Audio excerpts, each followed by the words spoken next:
I'm 23 years old and I'm from the United States.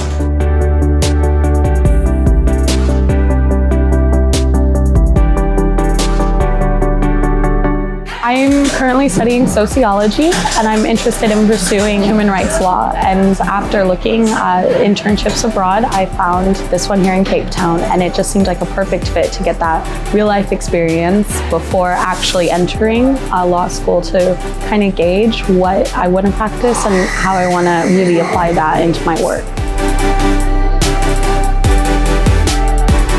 I would say the sense of community that is just naturally imbued within the city, particularly the Obs district. It's really great to engage with locals, but then also interact with other international students and other people studying at the college. It's generally an all-around positive experience getting to know that side of the city. Definitely Lion's Head hike was beyond gorgeous, but also sunset cruises. Bungee jumping was thrilling but excellent. But yeah, just really cultivating that everyday lifestyle, but yet getting to live in such a wonderful, adventurous place at the same time. The accommodation's wonderful. I've already met people that I know I'm going to stay in contact with for the rest of my life. It's a great place to actually make a home. You have this sense of comfort and belonging when you're there, so it's wonderful.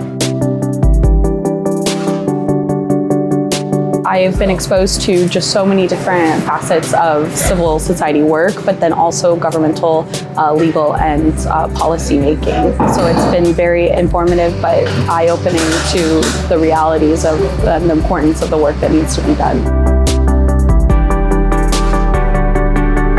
Oh, most definitely. I've been here for 2 months now, and I have a few more to go, and I just know that when I go back home, I will be transformed, both as an individual and then also motivationally when it comes to school and work. I know that I'm going to carry these experiences with me wherever I go. It's intimidating coming into the house when there's so many people, especially when others have been getting to know each other for some time before you enter. But I would say just know that we were all in the same boat at some point or another, and really connecting with your roommates or your housemates can truly create a wonderful experience, in the sense that you bond over the tiniest things to the biggest adventures. And so to just not be afraid to be yourself and be bold in that sense.